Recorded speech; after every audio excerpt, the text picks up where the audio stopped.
commencer. Regardez, est-ce que vous avez devant vous le Gvrot Hachem? Oui. Vous avez donc Meir a envoyé des photocopies. Alors, c'est quel DAF? C'est quelle page? Alors, c'est dans l'édition classique Eunig, c'est page Reshutet, Hamoud Reshutet.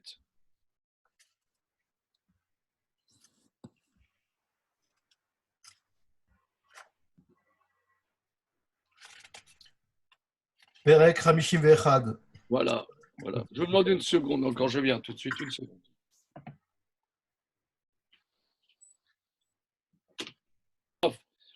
De la page Reshutet en bas à gauche. Donc, la thèse du Maharal que nous avions commencé à voir la semaine dernière, c'est qu'il s'oppose à Avraham.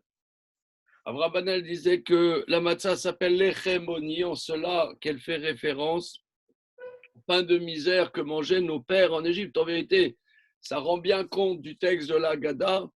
Alachmania d'Achlo Avatana Bara de Mitzrayim. Voilà le pain de misère que mangeaient nos pères en terre d'Égypte. Donc, il explique que dans Isaac Abrabanel, c'est le pain qu'il donnait aux esclaves parce que c'est un pain indigeste.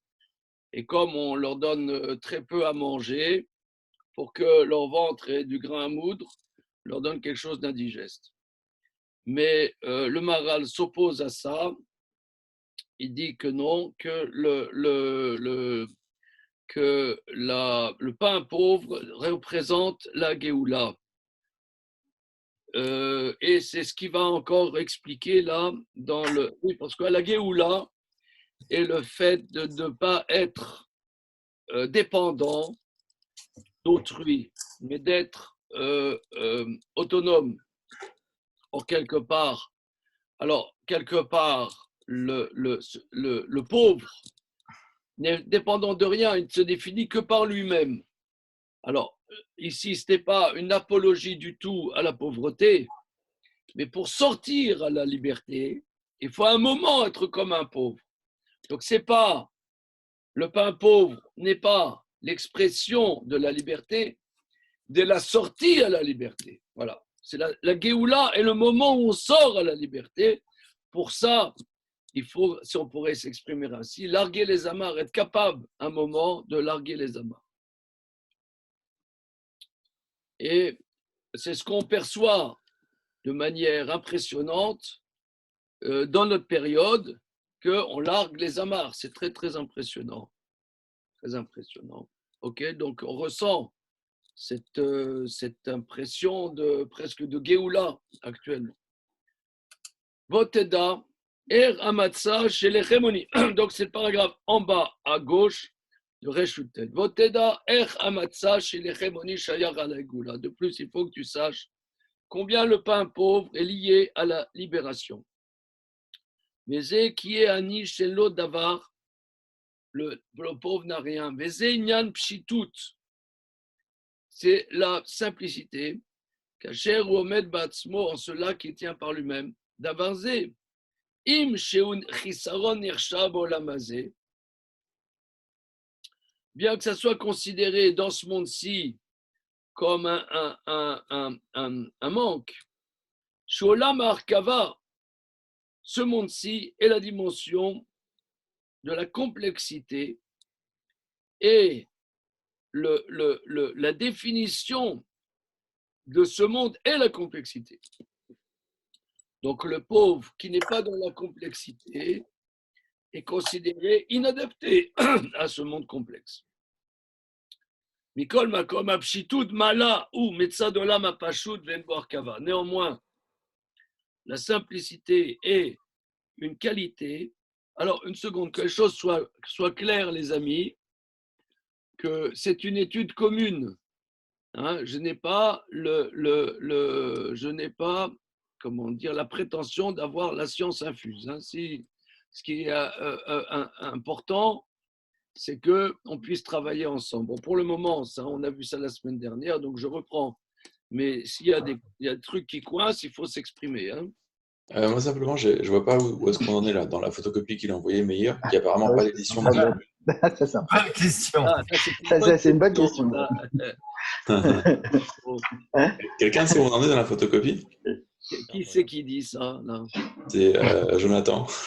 Regarde, Jonathan, je pense que Meir a envoyé les photocopies de l'édition Eunig. C'est la page Reshutet. Alors, c'est pas, la page, c'est 73 ici. Hein. Ah bon. Alors, une seconde, je regarde. Il y a quelqu'un qui sait où est-ce qu'on en est dans la page de Meir? Non, une seconde, je regarde ce qu'il a envoyé. Une seconde. Malheureusement, je crois que c'est pas la bonne page. Ah, Ah oui, ça c'est. Ouais, c'est la page Effectivement, suivante. c'est une bonne Je intervention. l'envoie, vous cassez pas la tête, je l'envoie. Je l'envoie sur. Ah, je peux pas publier. Sinon, je me permettre, vous savez qu'il y a aussi il y a Sepharia qui existe, qui est en ligne, où vous avez tout vous pouvez accéder. Ça s'appelle Sepharia, vous faites Gevurot Hashem. Non, une seconde, ça va marcher, mon ami, ça va marcher. Alors, une seconde. Bon. Non, c'est pas la même édition, oui. C'est ça comme ça.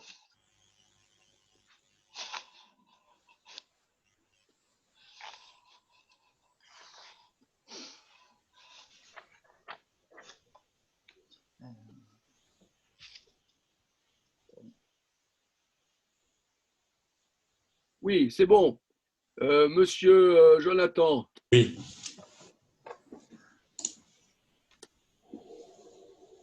C'est la page où ça commence le Fikar Tziva les Rolechémoni. C'est la deuxième feuille qu'il a envoyée. Ok, ouais, je vois. Voilà la deuxième feuille qui commence Ouais. par le Fikar Tziva les Rol. Oui, Alors, dans cette colonne de droite, oui. tu descends une vingtaine de lignes. Uh-huh. Voteda er amatsa chez les Chémoni, Shayar et la Geoula.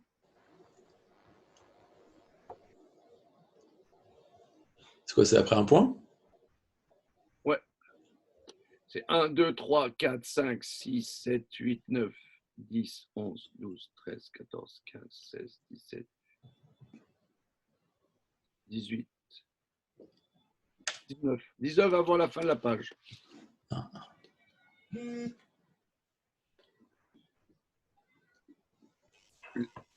Voteda er. Merci. C'est bon? C'est bon, merci beaucoup. On écoute. Voteda er amatsa chez les Chémoni, Shayar et la Geoula. C'est l'édition avant l'édition unique. Ouais, c'est l'édition qui sont.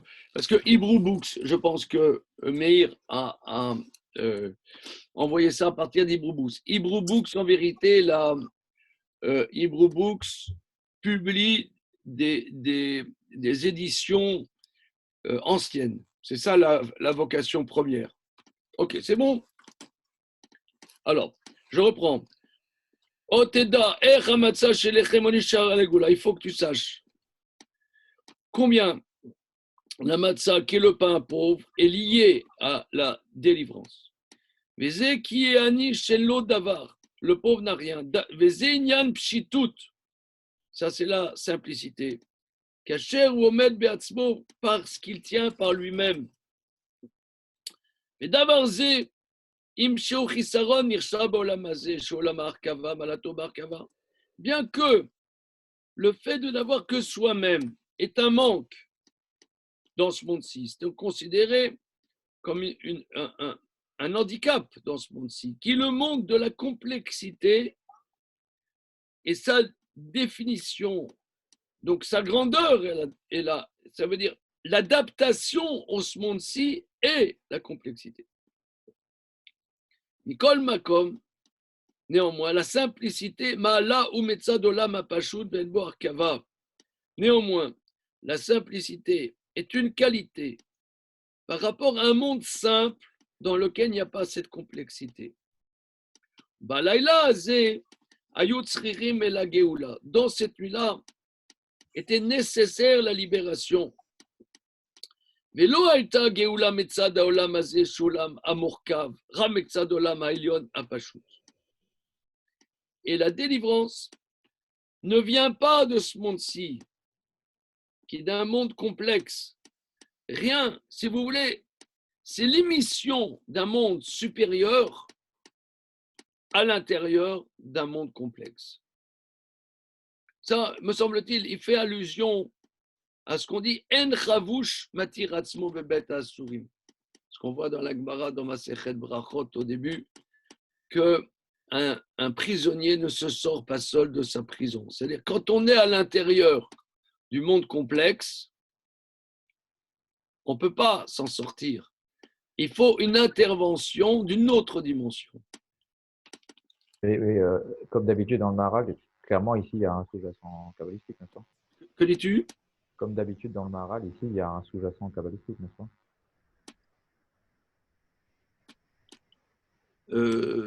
Sauf ton respect, tu as dit quoi en disant ça? On peut se rire, mais Comment? c'était juste pour dire une connerie comme ça.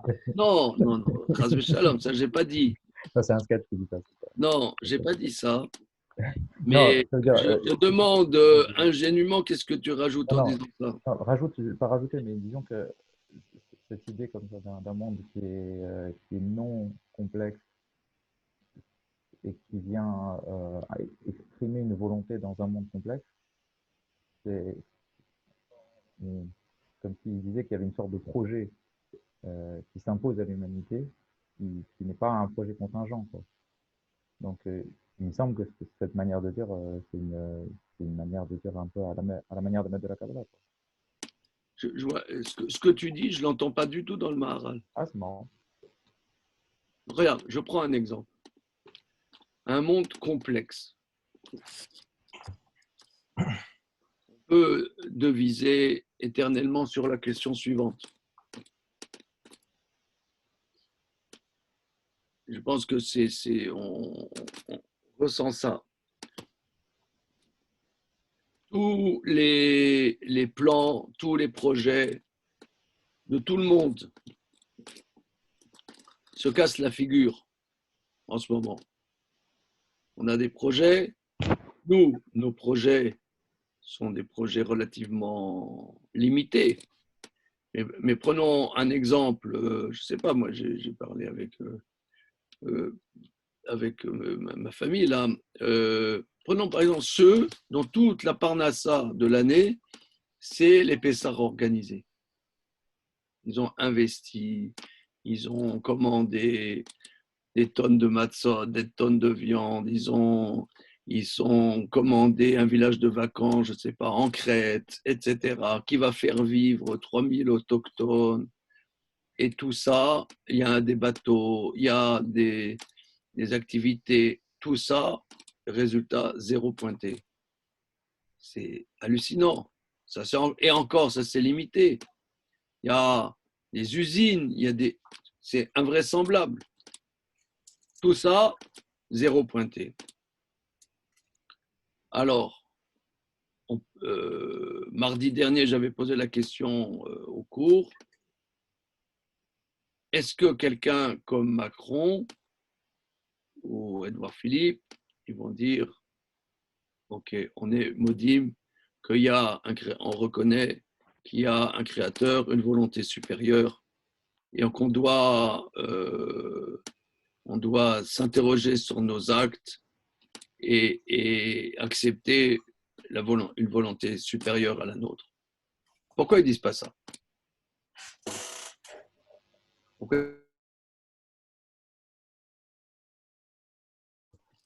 Mais pourquoi? Parce que s'ils le disent, d'un point de vue politique, ils vont pas le dire parce que ça va créer des problèmes d'image. Ça remet en question tout l'héritage des Lumières depuis Voltaire, Rousseau, l'héritage de la Révolution française. Ça veut dire on ne peut rien bouger parce qu'on est dans un monde figé. C'est ça, le monde Olam Hazé est un monde mourkav. Je ne peux rien bouger parce que tout est embriqué dans un engrenage qui est dans un autre engrenage, qui est encore dans un autre engrenage, qui est encore dans un autre engrenage. On ne peut rien bouger. La Géoula et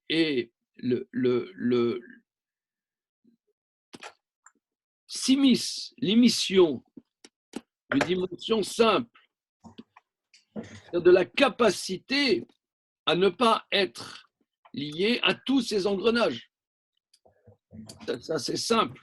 Ça veut dire, si tu es moi en tant qu'homme de gauche, je me dois de, mais tu n'es pas un homme de gauche, tu existes. Être homme de gauche, c'est-à-dire que tu es dépendant de quelque chose. Ou alors, en tant que juif orthodoxe, je me dois de. Être un juif orthodoxe, c'est une complexité qui va faire qu'à un moment, je ne peux pas vivre, je ne peux pas me définir par moi-même. Parce que je suis un juif orthodoxe, ou je suis un homme de gauche, ou je suis un humaniste, ou je suis un fasciste, ou je suis. Voilà, on se définit. Donc là, à un moment, il faut l'émission de quelque chose qui est d'un autre ordre que ça. Alors, ça c'est, me semble-t-il. Le fikar tziva lechol matzah, c'est pour ça qu'il leur donnait de manger la matzah, l'echemoni, un pain pauvre, chou lechem apashut, qui est un pain simple, share enbo davar raketsem pashut, il y a seulement un corps simple. Qui la shon matzah, bal davar chou pashut. Matzah, c'est comment dire, quelque chose de non travaillé. Et la shon matzah, bal davar ou pashut. Oui, la semaine dernière, il y avait quelqu'un m'avait demandé, c'est quoi la racine du mot matzah? Alors, le Maharal en donne sa définition. Kemo shenikra. À or, chez Pashut, de lo malia velo kamila velo afitz, ve or Pashut, beshem matzah. On va dans la Gemara, la peau d'animal qui n'a encore pas été tannée, ça s'appelle la peau matzah. Elle n'a pas été travaillée. L'eau maliyar, ils n'ont pas mis des sels, ni de la farine, ni des corps, comment dire, corrosif, parce que pour tanner, il faut mettre quelque chose qui est corrosif, la fitz. Donc c'est encore la peau telle qu'elle, ça s'appelle matzah.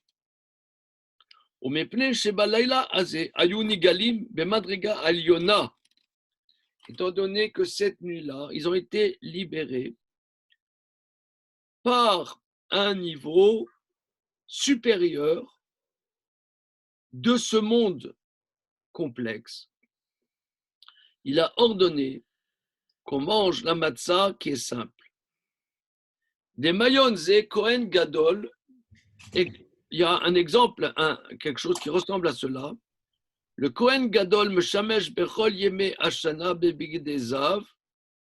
Le Kohen Gadol fait le service tous les jours de l'année avec les habits en or, les huit habits.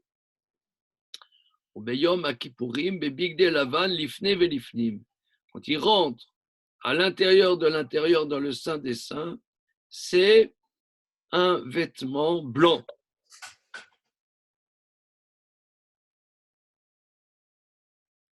Zéou bishvil shukone madriga eliona. Parce qu'à ce moment-là, il acquiert un niveau supérieur. Share aya nichnas lifne venifnim. Il rentre lifne venifnim à l'intérieur de l'intérieur. Yeshlo le salek me madrigot olamazé. Donc, il doit retirer des niveaux spécifiques de ce monde-ci chez madrigato enopashut. Oui, c'est-à-dire que, si vous voulez, ça, ici, c'est extrêmement intéressant parce que Yom Kippour, c'est l'aboutissement de la Teshuvah. Mais aussi, comment on peut faire Teshuvah? Comment on peut faire Teshuvah? La Teshuvah vient aussi d'un monde supérieur. Par exemple, quelqu'un, il a fait des forfaits. On est défini par ce qu'on fait. Quelqu'un, il a fait des choses. Mais il dit, mais si je change quelque chose, je ne sais pas où je vais. Si je change, même, je préfère à la limite continuer mes bêtises, parce que si je change, ça voudrait dire que je renie ce que j'ai fait avant. Je perds la face finalement, que je reconnaisse mes fautes. Je perds la face. Donc je préfère continuer à fauter, comme ça je ne perds pas la face. Ah, je faute, mais je ne perds pas la face. C'est-à-dire j'ai des intérêts à défendre. Or, à un moment, si la teshuva vient d'un monde supérieur, où on n'est pas dans la représentation, dans la définition, on est une autre dimension. C'est la dimension, ce qu'on appelle de la simplicité. Il y a un truc qui n'est pas clair dans ce qu'il dit.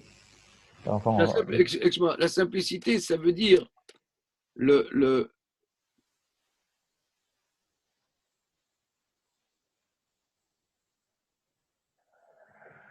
Moi, en tant que rabbin, je me dois de.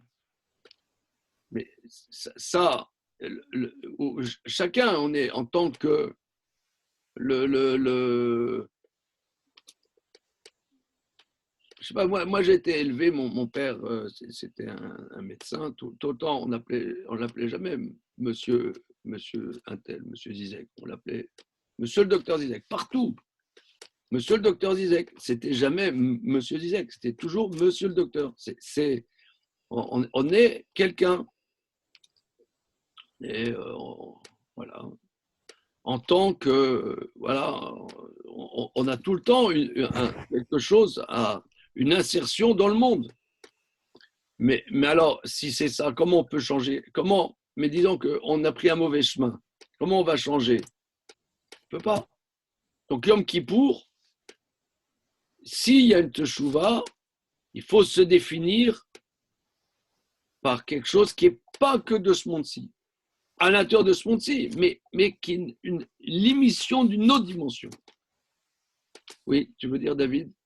Juste, dans ces mots, j'arrive pas trop à comprendre si le fait de se revêtir de vêtements blancs, c'est juste une siba ou un siman, quoi. C'est-à-dire, est-ce qu'il fait ça pour accéder à un niveau, ou c'est le fait qu'il accède à un niveau, il veut le pousser à revêtir ses vêtements. Et si on transpose à la matzah, c'est ça. Est-ce que la matzah, elle va nous... c'est elle qui va Non, nous... regarde, par exemple, prenons un exemple.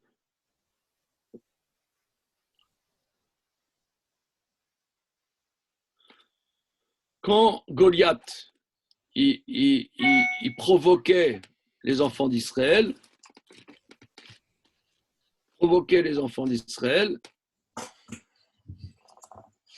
alors il y a le petit David, il arrive, et il convainc le roi Shaoul de le laisser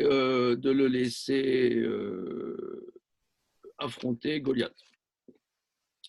Alors Shaoul, il lui donne son manteau royal, son épée et tout ça. Et David, il essaye, il dit non, ça ne va pas. Il enlève et il prend son t-shirt. Sa tunique, c'est écrit comme ça dans le verset. Et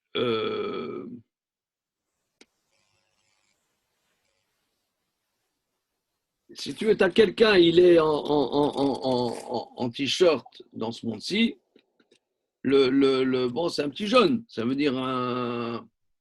mais pour que là, il puisse y avoir un miracle, il faut quelque chose qui est pas... Parce que Goliath, c'est un homme de guerre, en face de lui, il faut un autre homme de guerre.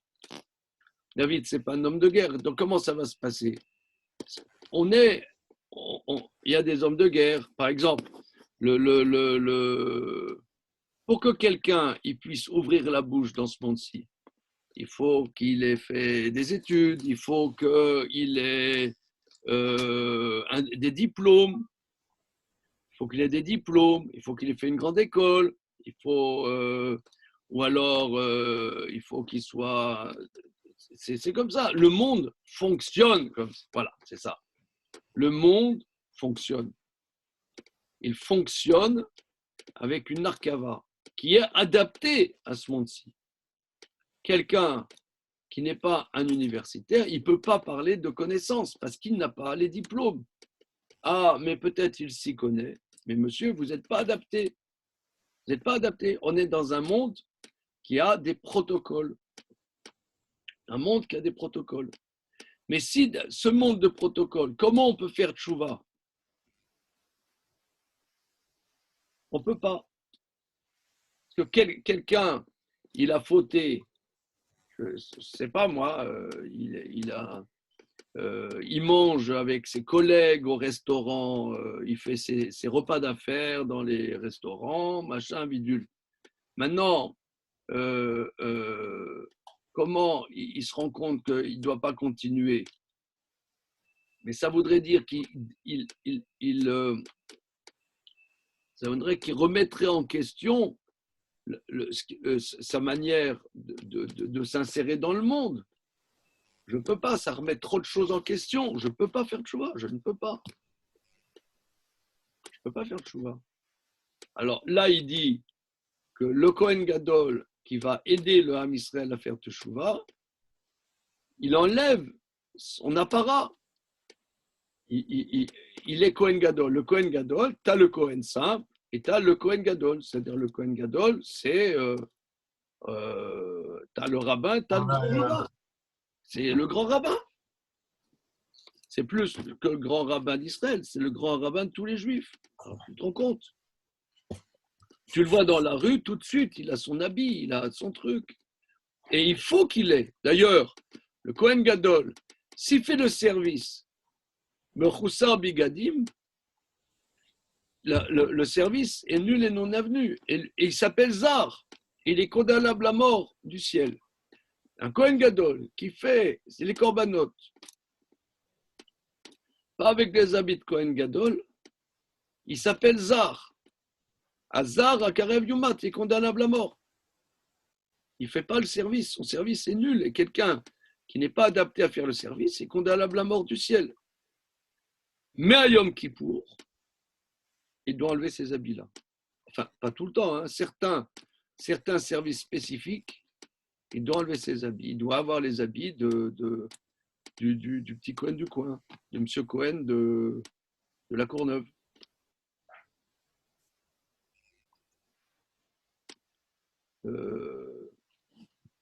Pourtant, enfin, c'est Yohanan. Pourtant, oui, il peut. On te reconnaît. Ah, pourtant, pour arriver à cette pshitout, il faut qu'il passe par tout un protocole. Parce que s'il y a bien un protocole dans la avoda du Kohen Gadol, c'est bien Yom Kippour. Où il y a un protocole qui est. C'est vrai, d'abord, il y a eu 7 jours de prisha d'abord. Oui. Je veux dire, c'est très complexe. C'est complexe. Pour le coup, la preuve, c'est qu'il y a quand même une masse. Et même c'est juste. Ok, mais bon, David, ça va ou ça va pas? Oui. On y va. Ki bigde lavan em pshutim. Les habits blancs sont des habits simples. Le kar tziva balay ze lerol matzah, c'est pour ça. Il nous a ordonné cette nuit-là de manger la matzah, shou lechemoni, pashut, mikol, le plus simple de tout. Ki balay ze nigalou, car cette nuit-là, ils ont été sauvés de Madriga Eliona, en niveau supérieur.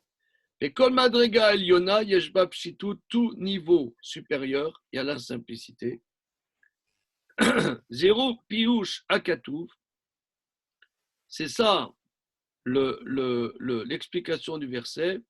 Shivat yamim tochal alav matzot lechemoni. 7 jours, tu mangeras. Une petite seconde, ça fait penser à un truc que j'ai vu ce Shabbat. Pour les érudits, quelques érudits qui sont parmi nous.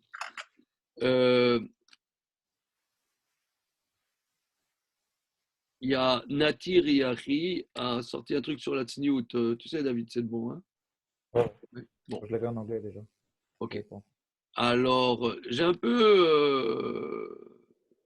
Je me suis intéressé au grand-père donc de l'auteur, qui était le Rav Yosef Eliaou Enkin, qui était aux États-Unis. Bon, j'ai un peu regardé dans Otsakha Chokhmah, j'ai vu des choses très intéressantes. Et ils ont sorti les Shelot et Teshuvot du Rav Yosef Eliyahu Enkin, qui était un Gadol Hador aux États-Unis, un peu avant l'arrivée de Rav Moshe Feinstein. J'ai commandé les 2 livres de Shelot et Teshuvot du Rav Enkin, que j'ai reçu cette semaine. Et dans l'introduction, il rapporte que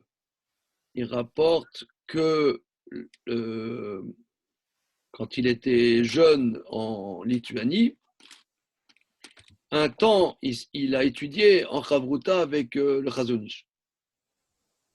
Et il rapporte la rencontre donc, de ce Yosef Eliyahu Enkin avec le Chazon Ish. Et donc, à un moment, il est arrivé dans un petit shtetl là-bas. Donc, comme lui, ce Yosef Eliyahu, il venait d'une famille rabbinique. Quand il est arrivé dans ce shtetl, il est arrivé donc, voir le Rav de cette ville, cette petite bourgade.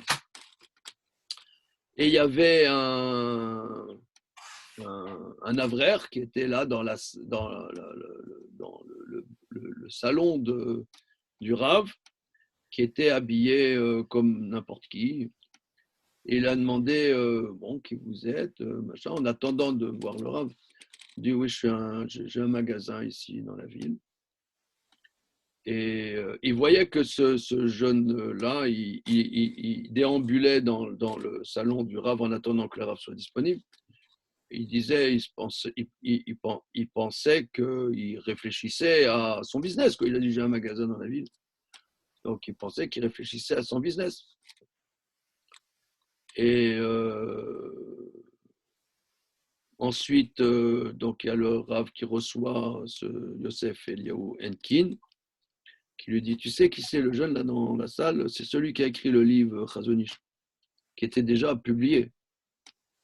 Et il a dit, mais non, il m'a dit qu'il était commerçant. Il m'a dit qu'il était commerçant. Alors c'est vrai, sa femme, elle avait un petit magasin. Mais bon, c'était donc tout ça pour dire que c'était ce que sûrement vous avez déjà entendu plusieurs fois, que le Chazon Ish, il n'était pas habillé en rave, quoi. Il était comme tout le monde, quoi. Et c'était plus qu'un Gadol Hador, c'est quelqu'un qui a révolutionné tout le peuple d'Israël, quelque part. Donc, c'est le Olam HaPashut, voilà. Maintenant, c'est vrai que tu vois, on dirait qu'il n'existe pas dans ce monde-ci. Voilà. Ça n'a pas d'existence dans ce monde-ci. C'est ce qu'il y a c'est ce qu'on dit. Dans le Kodesh HaKodashim, le Aaron ne prenait pas de place. Il n'a pas de place dans ce monde-ci. La tchouva, c'est quelque part ne pas avoir de place dans ce monde-ci. Ça ne veut pas dire qu'on vit tout le temps comme ça, mais il y a un moment, il faut être capable de ça. C'est ce que la Torah ne nous demande pas d'être vœu de pauvreté. Jamais la Torah ne nous demande ça. Et même les matzot, elles coûtent cher. mais elle ne nous demande pas de faire vœu de pauvreté. Mais à un moment, il faut être capable de se rendre pachout. Voilà. À un moment. C'est ce qu'il dit. Zéou pirouche hakatouv. Iva tiamim torav alav matzol lechemoni ki bechipazon yatzam mimitzraim. C'est ça ce que dit l'explication des versets. 7 jours, tu mangeras des azim, du pain pauvre, car précipitamment tu es sorti d'Égypte. Kima shayu yotzi bechipazon bli emsher zman more sheyatsu bemadrega bemaela eliona. Le fait qu'ils sont sortis précipitamment sans emsher zman, sans continuité de temps, exprime qu'ils sont sortis dans un niveau et une qualité supérieure. Une action qui vient de ce monde supérieur se fait sans temps. D'ailleurs, je me permets que là, la Maca internationale que nous sommes en train de vivre, elle s'est faite subitement. En 3 semaines, toute l'humanité a été submergée. 3 semaines, 4 semaines. C'est impressionnant. C'est quelque chose qui n'est pas qui est pas normal. Parce que les choses prennent du temps. Dans ce monde-ci, ça prend du temps.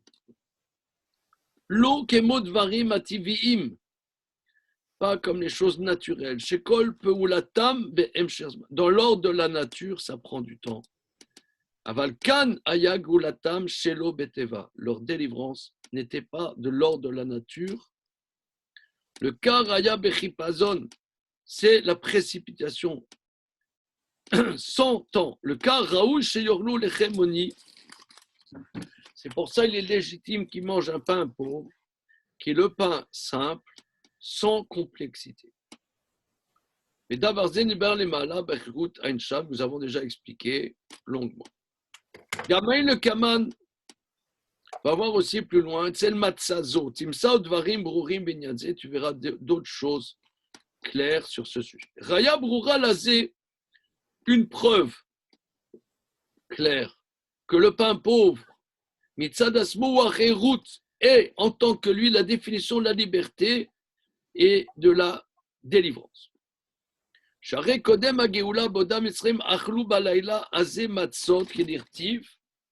preuve qu'avant la libération, quand ils étaient encore en Égypte, ils ont mangé cette nuit-là des azim. Comme dit le verset dans le chapitre Yudbet, Al matzot umerurim yochlu'u, sur des azim et des herbes amères, vous le mangerez. Chez Mizet Tilmod Teda Kilechem Etzad Asmu Raoul Acherut. C'est-à-dire, juste avant de sortir, ils ont mangé des azim. Donc, le fait de manger des azim est l'entrée dans la délivrance.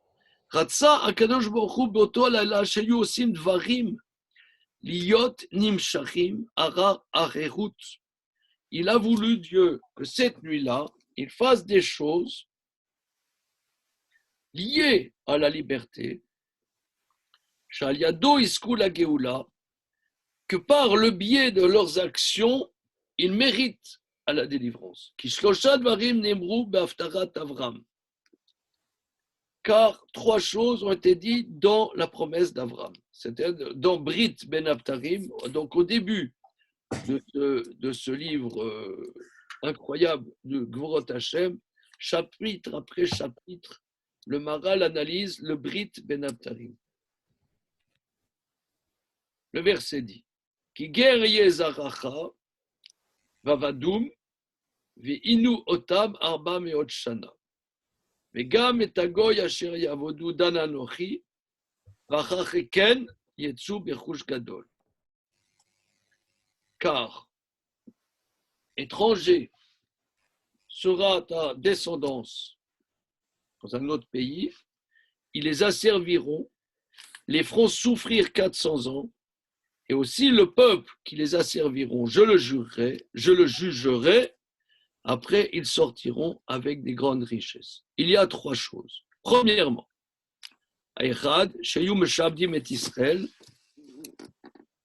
première chose, qu'ils asserviront Israël. Hacheni, Akadosh Baruch Hu iftia rotam ladun et Mitzrayim.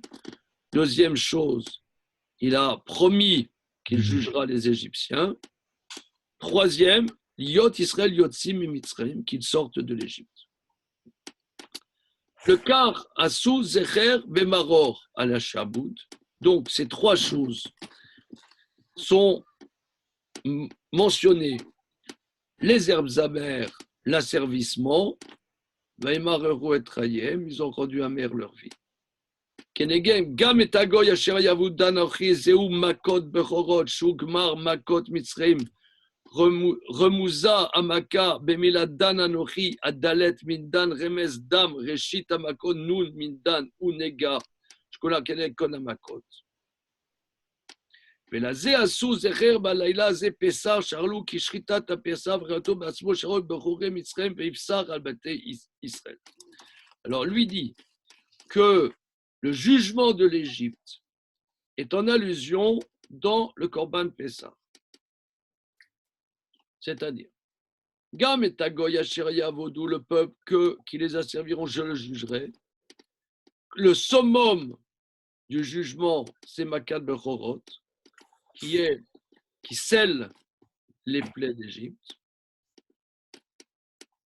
Et en allusion à cette Makat, Dan Anochi, Dan, le Dalet, c'est Dam, c'est les prémices des Makot. Le Nun, c'est le mot Nega, qui correspond à toutes les Makot. C'est pour ça ils ont fait aussi cette nuit-là le Pessah qu'ils ont mangé, car le Pessah, c'est Dieu qui a sauté sur les portes des enfants d'Israël quand il a frappé les Égyptiens, les premiers-nés. Vaïfsar al-Baté Israël, il a sauté sur la maison d'Israël. Donc c'est le jugement de l'Égypte. Et Midrash, Rabbah, Parashat Bo. Veshachatu oto kol ka'al adat Israël. Vous allez l'égorger, toute l'assemblée. Ka'al adat Israël. Donc il y a un Ka'al adat Israël, je ne sais pas comment traduire. L'assemblée, aidez-moi, la Ka'al adat Israël. Traduisons bien. Assemblée du témoignage. Allô, à lui. Non. Ka'al adat Israël. C'est la même chose. Hein. Comment? Ka'al et Adat, c'est la même chose. C'est l'assemblée, la communauté. Ah oui, assemblée communauté, d'accord. Alors, Ka'al, l'assemblée de la communauté d'Israël. Atem shochatim et tapsachim, donc le Midrash dit, vous égorgez le Pessah et j'égorge les Bechorot. Sympa quand même, hein? C'est un bon deal. Non, c'est un grand message d'humanisme, comment dire, et d'espoir pour l'humanité. Là, on sent que ça veut dire, on sent que ça baigne dans la douceur de vivre là. Hein. Un peu raide. Hein. Ce Midrash, il m'a laissé, comment dire, il m'a mal au cou. Encore une fois. Non, regardez, parce que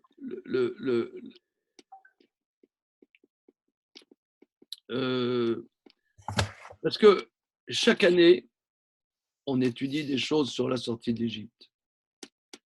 Mais sans forcer le trait, on est dans une situation qui n'est pas très loin de celle-là.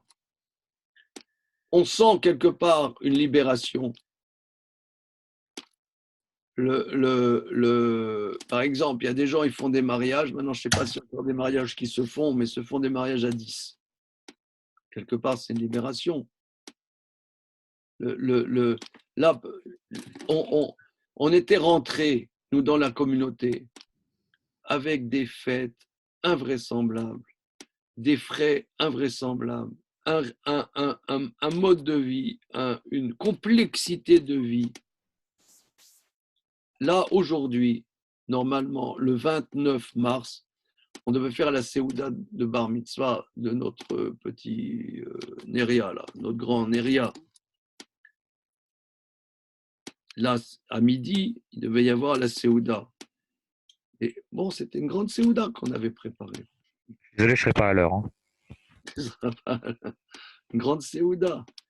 Avec, on a demandé même à quelqu'un qui joue de la musique. Quand les premières bar mitzvah de nos grands garçons, il n'y avait pas quelqu'un qui jouait de la musique. On a rajouté ça.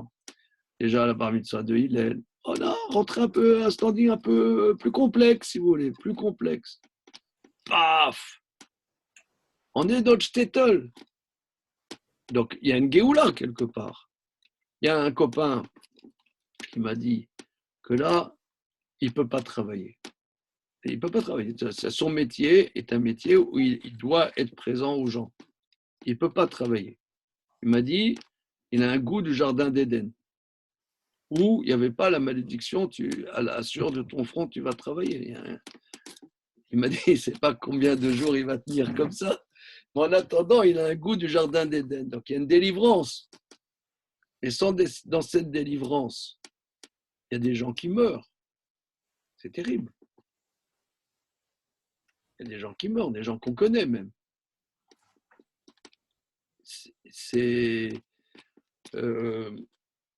Là, la sortie d'Égypte, c'était pas peace and love. Hein. On voit là, hein. Ce midrash, il est terrible. Atem shochatim apsachim, Dieu dit, vous égorgez le Pessah et moi j'égorge les premiers-nés. Aotsa dirtiv. Alors, donc ça, première chose, l'asservissement, les herbes amères. La justice sur les Égyptiens, c'est le Korban Pessah. Vers Otsa dirtiv et la sortie d'Égypte, qui est le troisième élément de la promesse de Dieu à Abraham, quand il dit Vareken Yetsu Birkush Gadol, après ils sortiront avec les grandes richesses. Aremez alav amatza, c'est la matzah shayu ochlim balayla shamatza izecher lacheru. Donc ici il rapporte une preuve. Il rapporte une preuve qu'il y a trois éléments qui correspondent aux trois volets de la prophétie qu'a reçue Abraham. Or, si tu dis que le pain pauvre que mangeaient nos pères en terre d'Égypte représente l'asservissement, et dit tu ne rends pas compte du tout pourquoi ils avaient ces trois mitzvot à faire. Tu n'as rien expliqué. Donc ça, c'est une preuve formelle contre Avraham. Le fikar, si va la sot elouch shoshad varim balayla azeh, c'est pour ça qu'il a ordonné de faire ces trois choses cette nuit-là.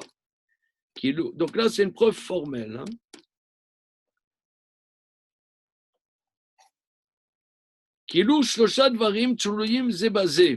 Ces trois choses dépendent l'une de l'autre.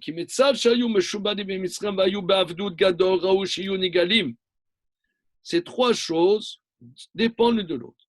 Du fait qu'ils étaient asservis en Égypte et qu'ils étaient dans un asservissement puissant, il est légitime qu'ils soient libérés.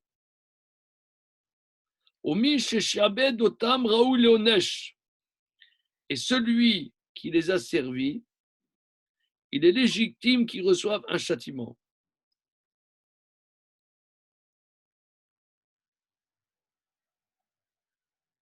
Regardez, cette phrase, je ne la comprends pas.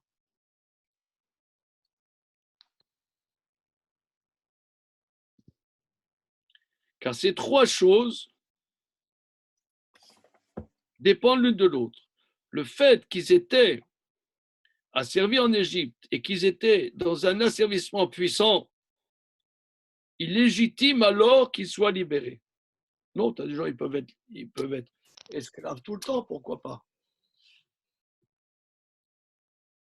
Oui, mais c'est la promesse qui a été faite à Abraham. Ouais.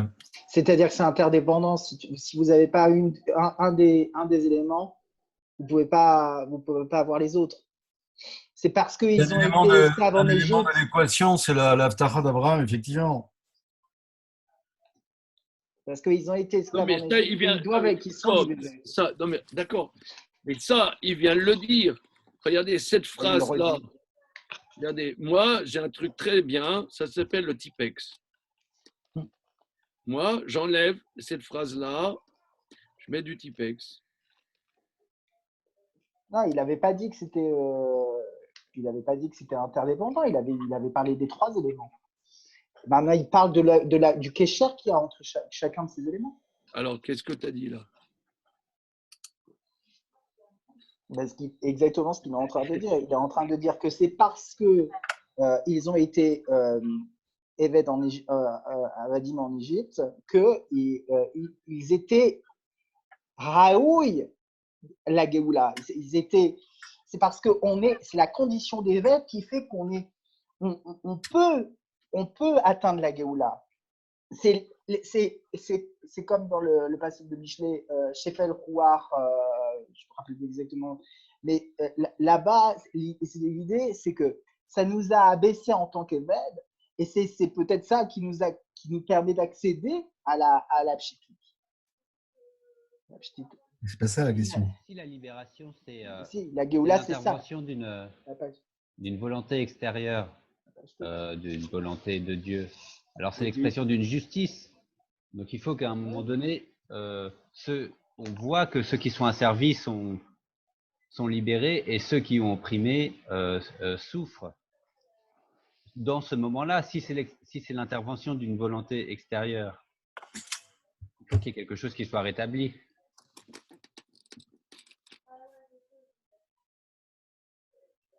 Ah, c'est Raoul et Onesh. C'est sur ça que le fait qu'ils soient punis, les Égyptiens. Regardez, moi, j'écoute ce que vous dites, j'essaie de redire en d'autres mots. Lui veut dire, je reprends les différents éléments que vous avez dit, Yohanan et Damien. Je reprends. Prenons un exemple. On voit que si moi j'ai un esclave cananéen, ce qu'on appelle esclave cananéen, c'est un esclave non juif, et que je lui crève un œil ou que j'arrache une oreille, il sort à la liberté. C'est-à-dire, je peux avoir un esclave, à la limite, ça c'est dans l'ordre du monde, mais un esclavage qui sort de l'ordre de l'esclavage, mais d'une exploitation exagérée, il y a deux éléments que vous avez dit. D'abord, celui qui outrepasse sa position de maître, il est raouille d'être châtié. Et celui qui subit un asservissement trop fort, il est légitime qu'il sorte à la liberté parce qu'on ne peut plus l'oppresser. L'oppression, il y a une limite. Mais le fait d'atteindre son intégrité, il sort à la liberté. C'est ça ce qu'il a l'air de dire. Que là, ils ont asservi, mais ils ont fait souffrir, parce que asservir, c'est une chose, mais ils ont fait souffrir. Ils ont fait, il dit, Avdoud Gadol. Donc, comme il y a un Avdoud Gadol, Raoui, chez Yunegalim.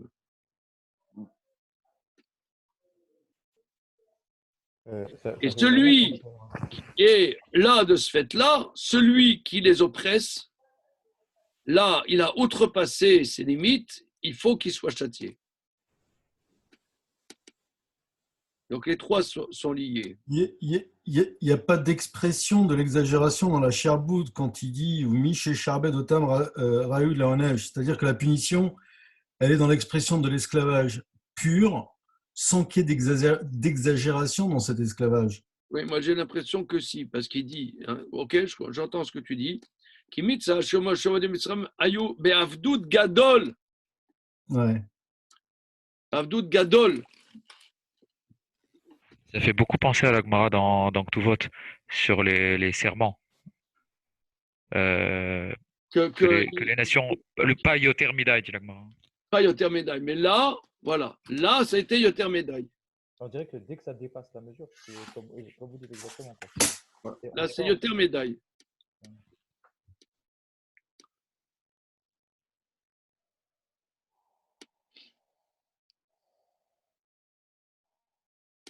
Et en même temps, c'est l'oppresseur qui prépare celui qui l'a oppressé, l'oppressé à la Géoula. C'est quand même ce qu'on comprend aussi. C'est-à-dire que c'est parce qu'il y a un oppresseur qui a oppressé Avdoud Gadol que l'oppressé, il est Raoul, Ishiyé, Nigal. Ouais. Donc, il y a quand même un côté un peu, comment dire, les Égyptiens, ils sont quand même dans une shlichut enfin, c'est pas. Oui, oui. On dit d'ailleurs qu'il devait être asservi 400 ans, mais comme l'oppression a été terrible, ça s'est limité à 210. Il y a certaines explications. Omnan le Kaman, Etzel Pessah Matzah Maro Ilber Zeod Binyanachem, et nous allons expliquer ça d'une autre manière. Omnam, Alkol Panim, quoi qu'il en soit, mais là, la Yetzia, la nuit de la sortie, Achlou Matzah, Mipne Shal Yada Iknu Acherut. Ils ont mangé la matzah, par son biais, ils acquièrent la libération. Ramban, Tiretz, qui galou viyadoua ou lifna makom, sheyu yotzim bechipazon, velo itramet saïsa, le kar tziva kodem shetsu al mitzan matzah. Ramban répond pourquoi il aura ordonné de manger la matzah. Alors, la thèse de Maharal, c'est quoi? Pourquoi il aura donné avant, c'est-à-dire Rosh Chodesh, Nissan, il leur dit dans 2 semaines, vous allez manger de la matzah. Pourquoi? Car la matzah est l'accession à cette simplicité. C'est comme si on va te demander, de manger des patates à l'eau. Ouais. Mais pourquoi pas des patates frites ou je ne sais pas quoi, ou de la purée? Non, des patates à l'eau. Mais pourquoi? Parce que tu manges quelque chose de simple, ça va t'initier à la sortie d'Égypte. Donc ça, c'est la thèse du Maharal.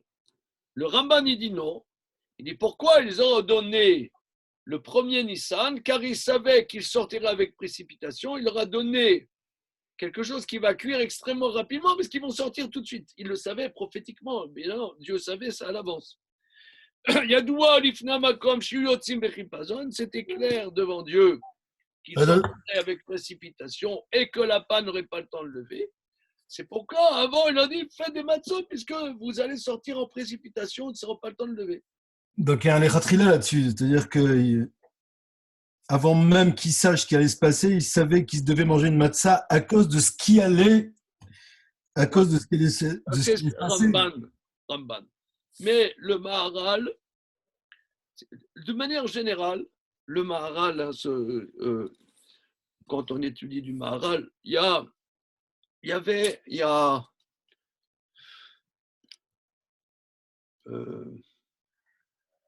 trentaine d'années, 28 ans peut-être, on était, notre centre itinérant était rue Vieille du Temple.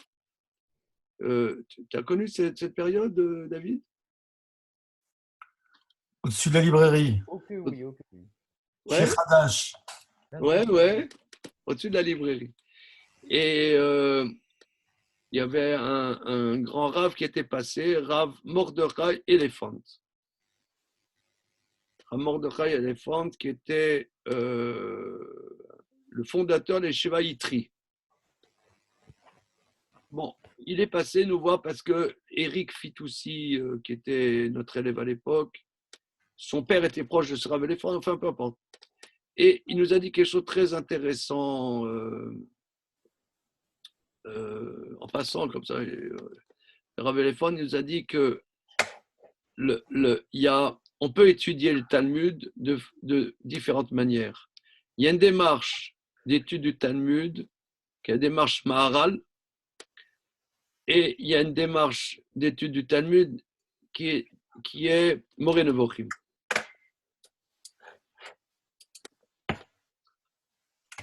Le Maharal, c'est une analyse de concept, si je peux m'exprimer ainsi.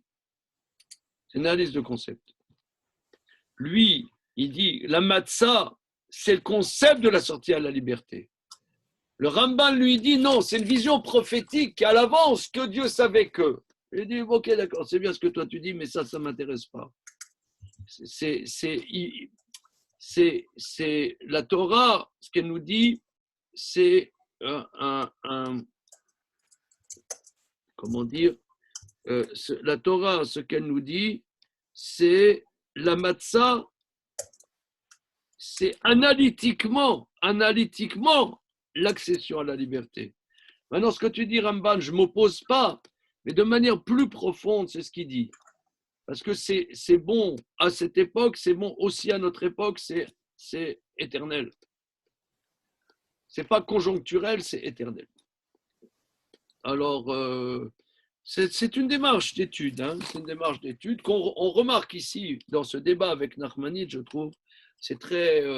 Et il avait dit que, par exemple, Rav Shimon Shkop, c'est une étude type Maharal. C'est Maharal. Il y en a, c'est d'autres manières d'aborder les choses. Avalikara Pirouche, c'est ce qu'il dit ici. Le principal de l'explication, qui mitzvan matzah ibeatzma zerer lacherut. C'est fondamentalement mentionner la libération. Le fikar arlu matzah balayla kodem shetsu. C'est pour ça qu'ils ont mangé la matzah avant de sortir. Akadosh Baruch Hu otzia bechipazon shelo, et Dieu les a fait sortir précipitation. Et par ce biais, Dieu les a fait sortir précipitamment, car ils n'ont pas pu tarder, pour la raison que nous avons expliquée plus haut. Ça, c'est une chorma extraordinaire. Nifla, ça veut dire, c'est une analyse supérieure, ce qu'il dit. Ce n'est pas une analyse conjoncturelle, mais supérieure. Donc, pourquoi c'est Nifla? Parce que c'est le fait de manger la matzah, c'est un remèze sur ce qui va se passer, c'est-à-dire l'émission d'un monde simple, comme la matzah qui est simple. Nous expliquerons aussi plus tard. C'est pour ça qu'on doit se comporter comme le hani, avec une proussa et pas avec un pain entier. Continuons. Amrou.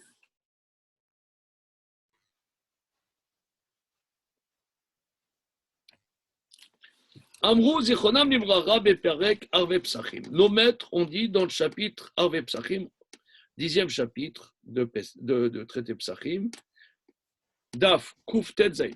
Lechem oni, qu'est-ce que c'est le pain oni? Alors, dans la Torah, c'est écrit Lechem oni aïn, nun yud, avec un cholam. Ça se prononce oni, mais ça s'écrit ani. Lechem oni, première explication. Chez oni malav de varim arbe, c'est un pain pauvre sur lequel on parle beaucoup de choses. Autre explication, les rémoni, madarko shelani beproussa, afkam beproussa. De la même manière que le pauvre, il mange un quignon, un morceau, là aussi on mange un morceau. Pirouche. Afagav, shepshat, akatuv, shetikare, matza, lechemoni, shemeshulelet, mikol, seor, vela, davara, komedet, beatzma. Bien que le sens simple du verset, qu'elle s'appelle Matzah, pain pauvre, parce qu'elle est dénuée de tout levain, elle n'a rien, seulement elle-même, comme il a défini plus haut.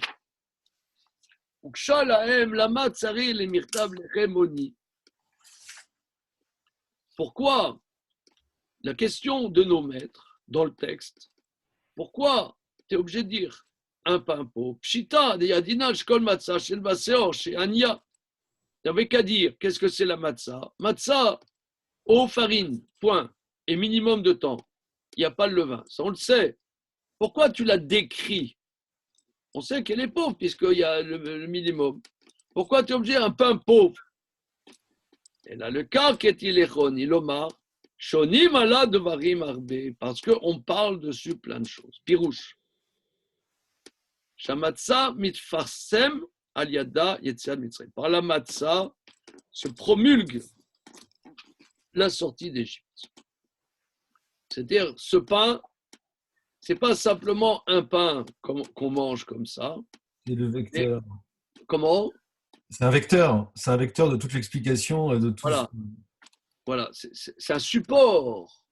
C'est un support de quelque chose. Ça ne se limite pas par le fait, voilà, on mange le matz, comme on dit chez nous. On mange le matz. Ouais.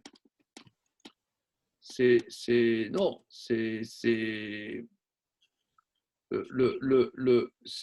un vecteur de promulguer la sortie d'Égypte. Maintenant,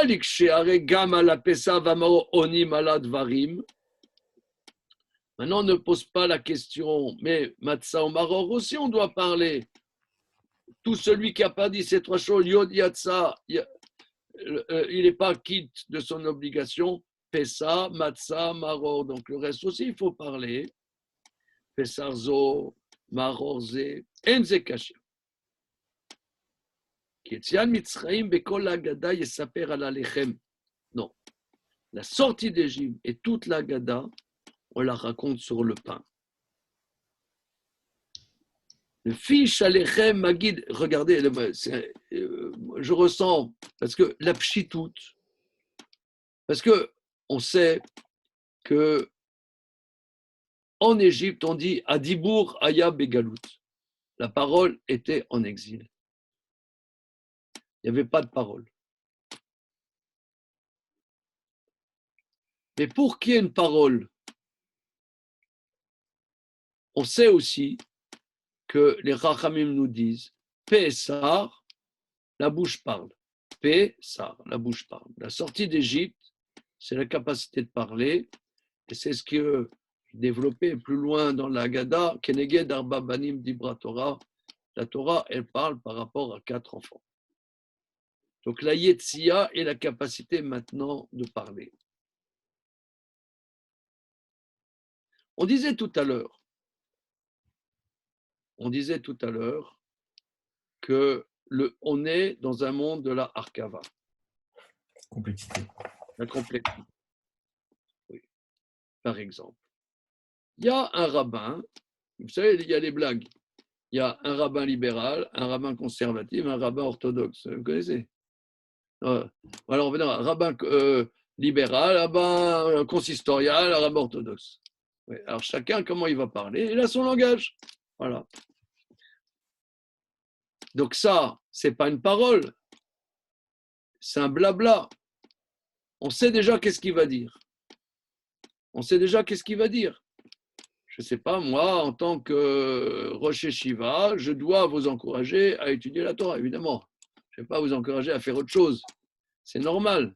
C'est mon positionnement, c'est d'encourager les gens à étudier la Torah. C'est normal, c'est un positionnement, mais ce n'est pas une parole. Une parole, c'est que quelqu'un, il a quelque chose à dire. Mais est-ce qu'on a quelque chose à dire? Silence. Est-ce qu'on a quelque chose à dire? Je ne vois pas pourquoi le fait que vous êtes positionné, qu'une personne est positionnée, que son positionnement atténue sa parole. Je comprends pas, je vois pas. Je vois ce que vous voulez dire comme ça, mais en réalité, ça atténue en rien sa parole. Ça peut même la renforcer. C'est-à-dire que c'est évidemment, ce que vous voulez dire, c'est qu'il n'y a pas d'innovation, il n'y a pas de ridouche parce que vous êtes attendu là-bas. Mais en même temps, si vous ne le faites pas une parole. vous le faites pas. Une parole, c'est qu'il y a une différence entre après et avant. Ah ben c'est l'impact que l'émetteur laisse sur ceux qui reçoivent la parole. Alors, c'est que le Rosh Yeshiva qui dit vous devez étudier la Torah et que cette parole-là, elle est pas reçue. Mais il se tairait, je sais déjà qu'il va dire. J'ai qu'à faire dodo, je lui donne la parole, je sais déjà qu'il va dire qu'il faut étudier la Torah. C'est le principe du débat aujourd'hui, si je puis me permettre. C'est le grand problème du débat de manière universelle. C'est que chacun vient avec son positionnement respectif et opposé l'un à l'autre, et chacun vient dire ce qu'il a à dire, mais n'entend jamais ce que l'autre a à dire. Si jamais chacun entendait l'autre, c'est là que la parole commence à trouver son existence et à faire évoluer la position de l'opposé.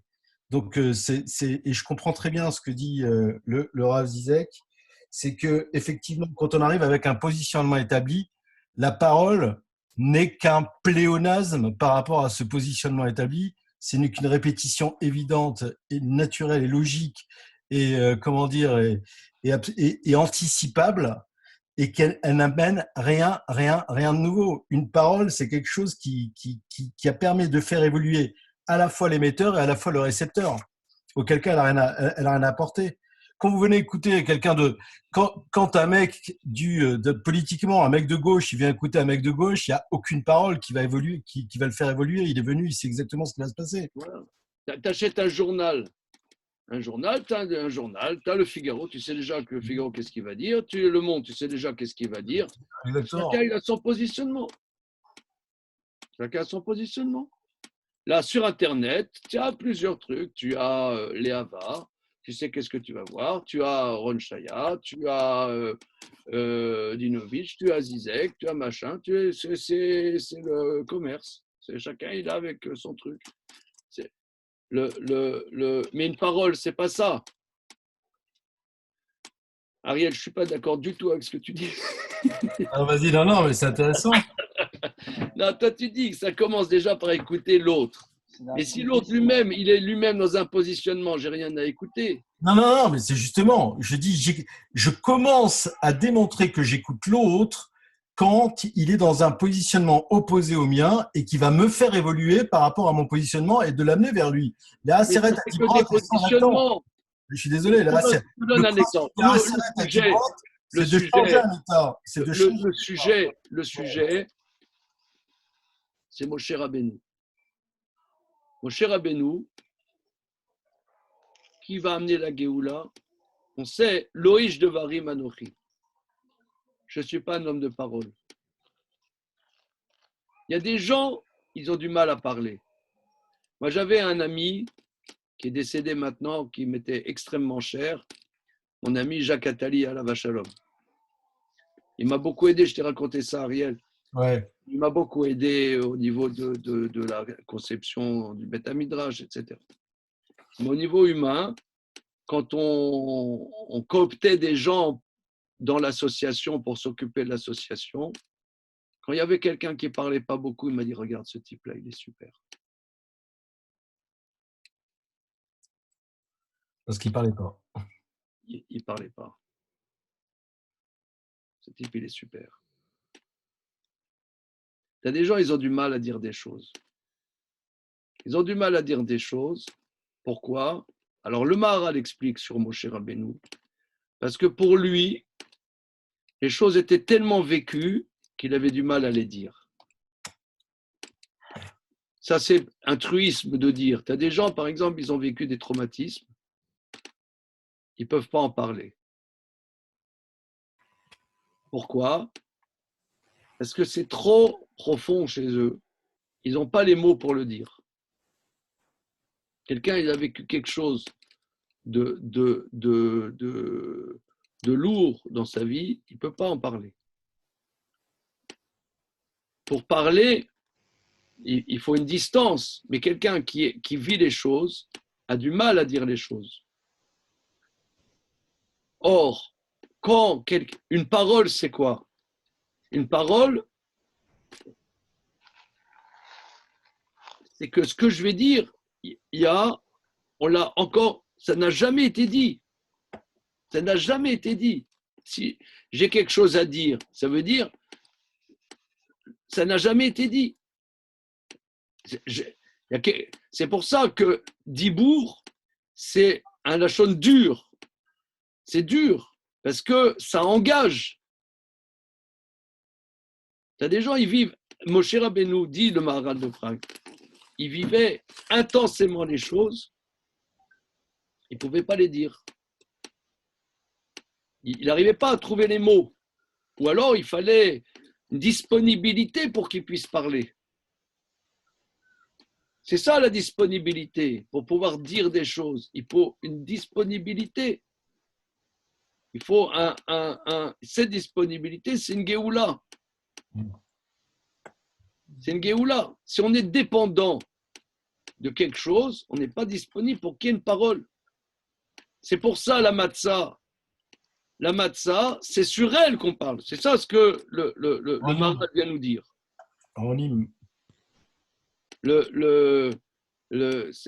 Comme tu as des gens, ils ne parlent pas beaucoup. Vous avez remarqué, mais je sens que tu veux me dire quelque chose, mais pourquoi tu ne me le dis pas? Tu as quelque chose à me dire, mais dis-le-moi. Dans les relations humaines, souvent, c'est comme ça. Je sens que tu veux me dire quelque chose, mais tu ne me le dis pas. Après, la personne, elle le dit, on ne l'écoute pas. Il y a des gens, vous savez, c'est très très connu ça. Les rescapés de la Shoah, on leur dit, mais pourquoi vous n'avez pas parlé de ça? Pourquoi vous avez attendu 50 ans, 60 ans pour en parler? Il a dit, mais tout de suite, on a parlé. Mais les gens, ils ne nous écoutaient pas. C'était tellement invraisemblable, impossible d'imaginer que les gens nous coupaient la parole. Donc, on ne parlait pas. Une parole, c'est quelque chose qui n'a encore pas été dit jusqu'à aujourd'hui. Si j'ai quelque chose à dire, ça veut dire que c'est quelque chose que j'ai à dire. Mais si moi je dis quelque chose que j'ai à dire, tu ne vas pas le supporter parce que tu n'es pas habitué. Donc tu vas me couper la parole. Tu vas me dire non, c'est nul. Non, non, non. C'est ça, le dibour était en galoute. Alors la matzah, c'est pour ça que c'est sur elle qu'on parle, parce que cette disponibilité, ça c'est la Géoula, c'est la matzah qui représente cette sortie à la liberté. Là, on peut commencer à parler. C'est la parole libérée, mais bon, c'est justement, c'est la parole libérée. Non? Bon, t'en fais un slogan, mais… Mais, ouais. Libre parole. Mais si on voit dans le quotidien, la libre parole, c'est dur. Ça, c'est encore du médiatique, la libre parole. Antenne libre, ouais. Vous pouvez dire n'importe quoi. En général, c'est quoi? Antenne libre. Ouais. Entre minuit et 1h du matin, antenne libre. Alors bon, il y a eu comme ça dans les radios des trucs. C'est aussi un positif. Alors tu peux dire n'importe quoi. Ouais, finalement, Front National, il a raison. Ouais, vous avez raison. Ouais, il faut s'exprimer. Ouais, c'est vrai. Voilà. Mais là, c'est encore des schémas. Là, on n'a rien dit. Mais c'est pour ça que Keneged Arba Banim, que là, bon, ça, ok. Alors, regardez, parce que là, il y a l'étude de Gemara qui va commencer. Je pense qu'on va arrêter là pour le moment. Hein. Je reprends ce petit passage. Pourquoi c'est par rapport à la matzah spécifiquement? Enze kasha, qui est Tzian Mitzrayim vechol Haggadah yiseper al alechem. Car la sortie d'Égypte et toute la Haggadah, c'est sur le pain. Le fish alechem magid lecha yetziat, parce que le pain exprime la sortie. Lo apesa sheno yetziara kshepasa kadosh baruch hu al batei bnei Israël v'amaro maro etrayim ba'avoda kasha. Aval hamatzah yetzia. Donc là, il est toujours dans sa thèse que la matzah, c'est la yetzia. C'est pour ça qu'on parle. On parle, c'est l'expression de la sortie. On parle de la sortie d'Égypte, pas le Pessah, qui est le jugement, le châtiment des Égyptiens, et le Maroc, c'est l'asservissement. Voilà, mes amis. Donc ici, me semble-t-il qu'il y a un point très très important, c'est la parole qui vient sur la sortie d'Égypte, que la capacité de parler, et qu'est-ce que ça veut dire quelque chose? Dire quelque chose, ça veut dire que avant qu'il parle, et après, il y a un changement complet. C'est une parole, c'est quelque chose qui est inouï. J'ai pensé à ça ce matin. Il y a un Rashi sublime dans le premier pasouk de Parashat Bo Yudbet. Je prends le pasouk. Une seconde.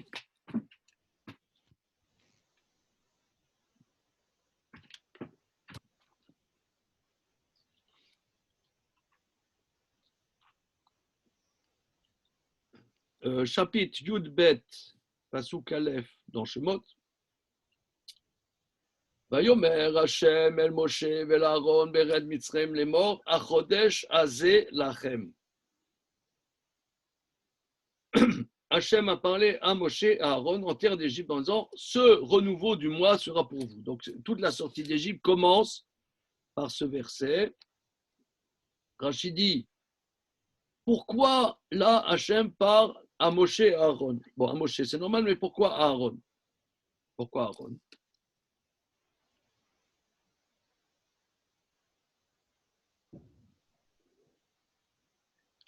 Parce que plus haut, au début de Shemot, quand Hachem a dit à Moshe d'aller voir Pharaon, il a dit, toi, ton frère, vous allez voir Pharaon avec tous les notables d'Israël, les Ziknei Israël.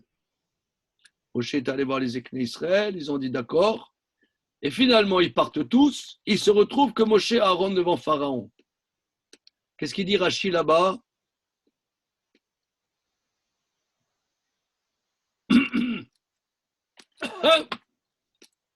Qu'ils ont eu la pétoche d'affronter Pharaon, ils se sont tous défilés, ils ont dit « Oh, j'ai un rendez-vous chez le dentiste », ils ont dit « Oh là là, je ne peux pas ». Je peux pas, j'ai confinement. Comment? Je ne peux pas, j'ai confinement. Voilà. Alors, ils se sont défilés. Finalement, n'arrivèrent devant Pharaon que Moshe et Aaron. Rachid dit, c'est le fait qu'il n'y a eu que Moshe et Aaron qui ont eu le cran d'affronter Pharaon, et les autres se sont défilés, que lorsque Hachem va parler, il ne va parler qu'à Moshe et Aaron. Il me semble que c'est le même sujet. Hachem, il a quelque chose à dire. Mais est-ce que nous, on est prêt à écouter ce qu'Hachem il est prêt à dire? Rachid nous dit, si on est dans la pression politique, ça veut dire on a peur de froisser l'autorité qui s'appelle Pharaon, on ne peut pas, ça veut dire on n'est pas prêt à écouter quelque chose. Parce que toute parole, elle dérange. Une parole dérange. Si une parole ne dérange pas, c'est que ce n'est pas une parole, c'est un positionnement, ce n'est pas une parole. Et me semble-t-il que ça, c'est un drame.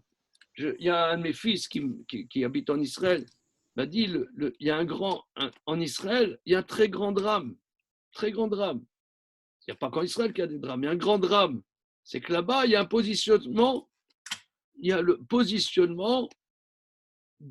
Être religieux, c'est politique en Israël. C'est un positionnement. Tu rentres dans un positionnement. Tu es Agudat Israël, tu es Shmuel Yorba, tu es Kippa comme ci, tu es comme ça. On n'est que des positionnements. Et une parole, c'est quelque chose qui n'a encore pas été dit jusqu'à maintenant. Hachem, il veut dire quelque chose. Mais est-ce que nous, on est capable d'écouter? Alors, c'est ce que dit Rashi. Eux qui ont eu la force intérieure d'affronter Pharaon et d'être critiqués par Pharaon, évidemment. Les autres, ils disent non, on ne veut pas froisser. On ne veut pas froisser. Hachem ne peut pas s'adresser à eux. Ok, on s'arrête là-dessus. Et bon, suite au prochain numéro. Maintenant, il y a l'étude de Gemara. Salut les copains qui viennent pour l'étude de Gemara, là. Bonne journée. Ouais, salut. Je t'avoue à toi, bonne santé, les amis. Ah, Ciao.